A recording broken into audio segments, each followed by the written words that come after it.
The themes of space and time are intertwined. Worlds and stars, like people, are born, live, and die. The lifetime of a human being is measured in decades, but the lifetime of the sun is 100 million times longer. Matter is much older than life. Billions of years before the sun and earth even formed, atoms were being synthesized in the insides of hot stars and then returned to space when the stars blew themselves up. Newly formed planets were made of this stellar debris. The earth and every living thing are made of star stuff.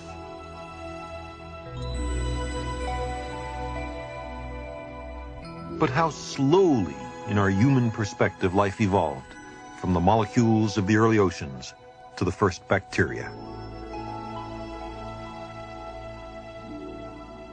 The reason evolution is not immediately obvious to everybody is because it moves so slowly and takes so long. How can creatures who live for only 70 years detect events that take 70 million years to unfold, or 4 billion?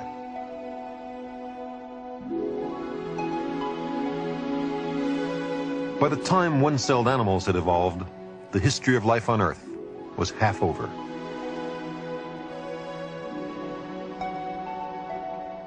Not very far along to us, you might think, but by now, almost all the basic chemistry of life had been established. Forget our human time perspective. From the point of view of a star, evolution was weaving intricate new patterns from the star stuff on the planet Earth, and very rapidly.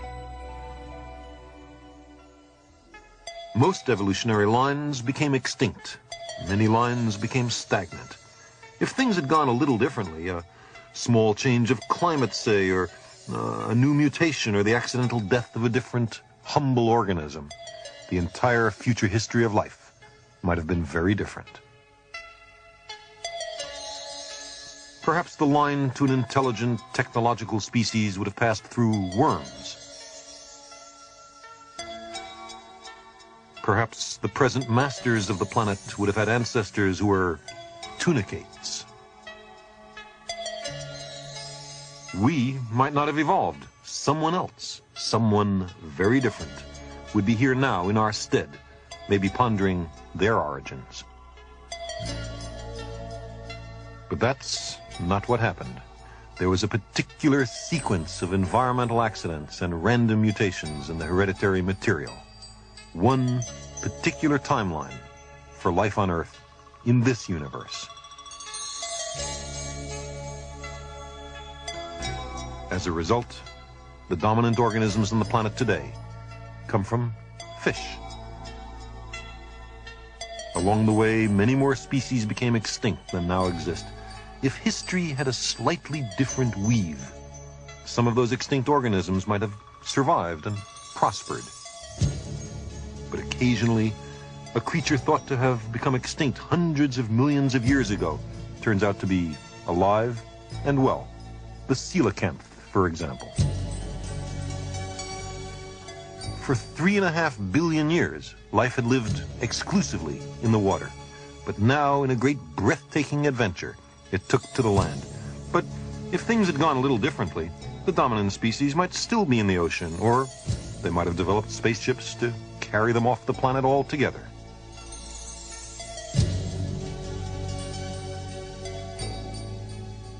From our ancestors, the reptiles, there developed many successful lines, including the dinosaurs.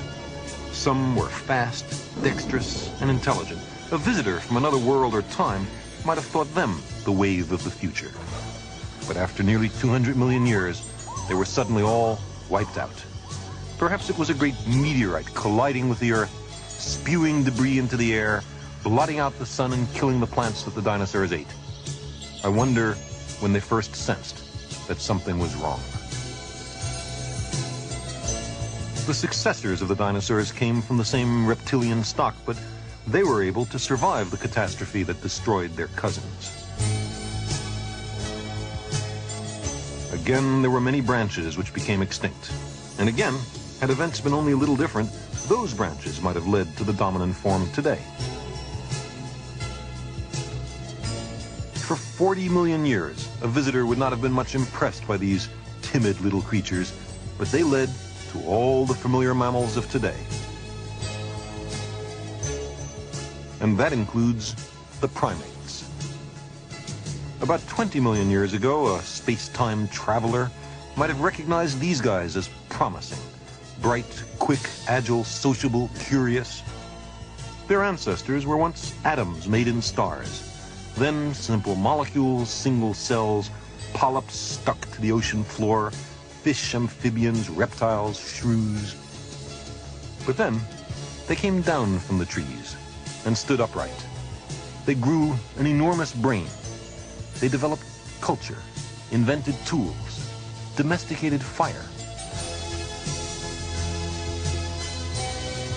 They discovered language and writing. They developed agriculture. They built cities and forged metal. And ultimately, they set out for the stars, from which they had come 5 billion years earlier. We are star stuff, which has taken its destiny into its own hands. The loom of time and space works the most astonishing transformations of matter. Our own planet is only a tiny part of the vast cosmic tapestry, a starry fabric of worlds yet untold.